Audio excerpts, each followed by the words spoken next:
앞으로라도 네. 뭐 이제 투자하는 데 있어서 따져고 보자면 항상 돈은 힘들 때 더 돈이 됩니다. 힘들 때? 어려울 때 힘들 때가 돈이 되죠. 대표님 안녕하십니까. 오랜만에 뵙습니다. 네. 저희가 지난 시간에 지식산업센터는 꼭 해야 되는 거라고 이제 우리가 얘기를 나눴죠. 그렇죠. 네. 지식산업센터는 정부에서 주는 혜택이기 때문에 중소기업들은 안 하면 안 되는 거죠.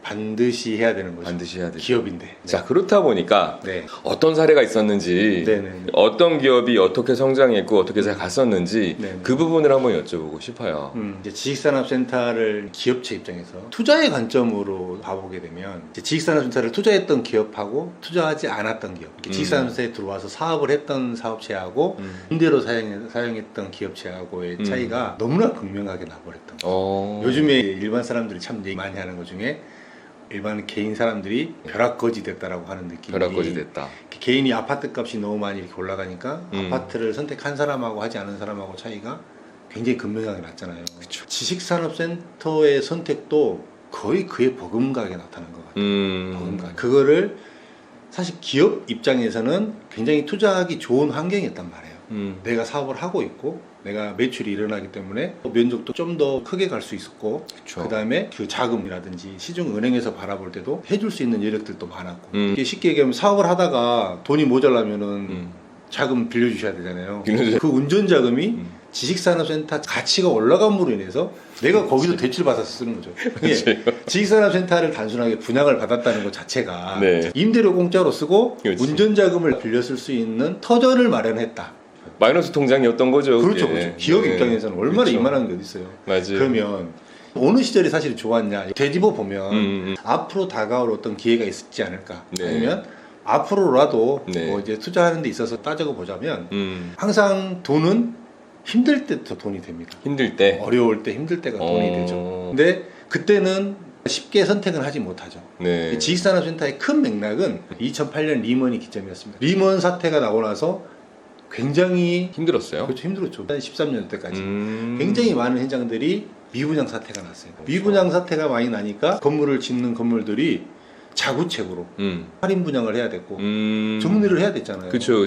근데 그때 선택했던 사람이 가장 큰 수혜였죠. 그러네요. 간단히 예를 들면 제 사무실 앞에 BYC 하이시티잖아요. 저거를 분양을 했는데 미분양 사태 똑같이 몰린 거죠. 너무 어려웠어요. 하다 분양이 안 되니까 어쩔 수 없이 임대 전환을 했잖아요. 그리고 지금 돌아보니까 안 판 게 가장 잘하는 일이에요. 분양이 안 돼서 그냥 내가 임대로 가지고 있을 수밖에 없었는데 지금은 통째 건물이 내 건물이 돼 있는 거네요. 그렇죠. 그때 지식산업센터를 선택했던 기업은 그 시너지를 그대로 고스란히 다 받았잖아요. 그때 분양을 받았던 분들이 가장 크게 수혜를 받았고, 그 다음은 이제 리먼이 끝나고 나서 지식산업센터가 현장에 나타나던 때가 본정동 때. 봐보세요. 지금 생각해보면 말도 안 되는 일이지만 지식산업센터를 지으라고 했을 때 요거 사업 검토해서 사업 좀 한번 해봐.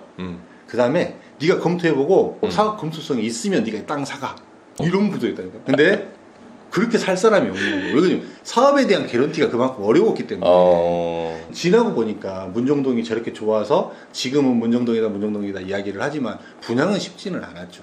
그때는 분양가 자체도 많이 못 받았을 뿐더러 기존에 너무 어려운 것들이 있었기 때문에 분양가를 높게 받지도 못했겠죠. 문정동이 900만 원대 분양했던 맨 초기에는 700대부터 시작해서 900 사이 정도까지. 700부터 시작했어요? 그렇죠. 그 정도 가격이었죠. 이제 그런 형태로 진입해서 최고의 내용이 나왔을 적이 있었습니다. 그러면 아까 가장 많이 수익이 났던 때가 언제라 그랬어요? 최초 리먼 사태 때 2008년도. 쉽게 얘기하면 사업이 조금 어려워져서 할인 분양을 받을 수 있을 때. 그 다음에는 이런 공급들이 다 없어지고 새로 나올 때가 또 저평가된 시절이니까 그렇다 그랬어요. 그러면 2015년부터 공급해서 15, 16, 17, 18, 19, 20, 21 이 사이에 기회가 있었을까요? 없었을까요? 엄청나게 많았겠죠. 이 사이에 19까지 굉장히 공급이 많이 늘어났습니다. 이렇게 쭉 올라갔어요. 그러네. 19까지 공급이 계속 늘어났죠. 공급이 계속 늘어났죠. 근데 그때는 지금처럼 일반 사람들의 지식산업센터 투자가 없었죠. 뜨겁진 않았죠, 이렇게. 뜨겁지도 않았고 많이 안 들어왔을 때였죠. 그렇죠. 그래서 시장은 기업체를 상대로 분양을 하던 거는 이미 물량이 그때 초과가 됐죠. 시장은 알았죠. 분양이 안 됐기 때문에. 굉장히 어려웠어요. 그게 딱 꼭직전까지 가서 꺾어진 때가 네. 2019년에 분양을 시작한 현장들서부터 네. 찬바람이 쌩 불기 시작했어요. 맞아요. 2019년도에 되게 힘들었었어요. 분양 시장이. 그러면 분양 시장이 어려우면 어떻게 돼요?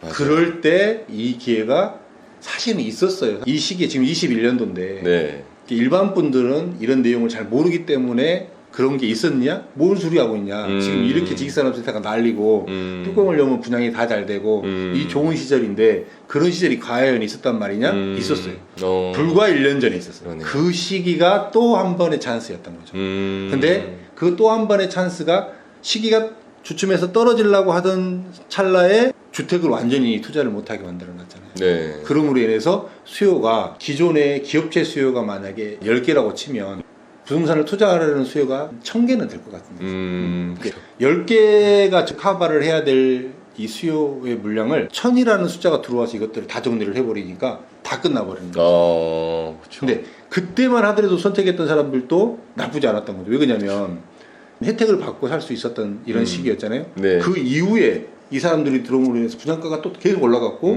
물가도 많이 올라갔기 때문에 맞아요. 그래서 수익이 어마어마하게 났던 거죠. 수요와 공급의 원칙으로 봤을 때 네. 지금 시장은 사려는 사람들이 너무 많은 거고 많죠. 이제 이 사려는 수요가 최근을 빼고 나머지는 기업하고 일부 투자자들만 이거를 샀기 때문에 저변이 넓지 않았었죠. 네. 그러니까 이게 한계가 있었었는데 새로운 시장에 새로운 판도가 지식산업센터로 들어왔죠. 개인 투자자들이 들어왔죠. 그렇죠. 아파트에서 투자를 못하니까 아파트형 공장으로 들어왔죠. 그렇죠. 기업의 입장에서는 전혀 예상하지 못했던 변수가 터졌는데 이때 지식산업센터를 아까도 얘기했듯이 내가 어디에 있어도 있어야 될 사무실을 사서 있었다면 최고의 효과를 누릴 수 있는 시기죠.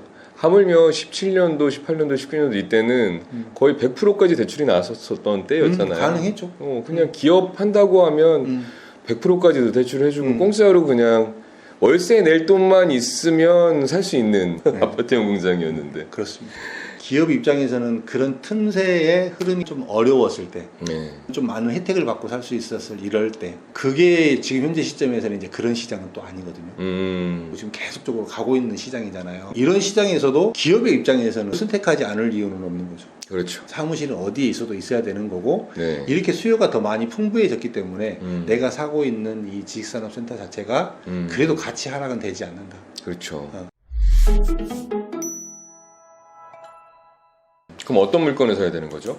이제 입주를 앞두고 있는 건물, 앞두고 있는 그런 거를. 것들을 이제 분양권 전매 상태로 산다거나 이런 형태도 투자자적 입장에서는 상당히 밝은 판단인 거죠.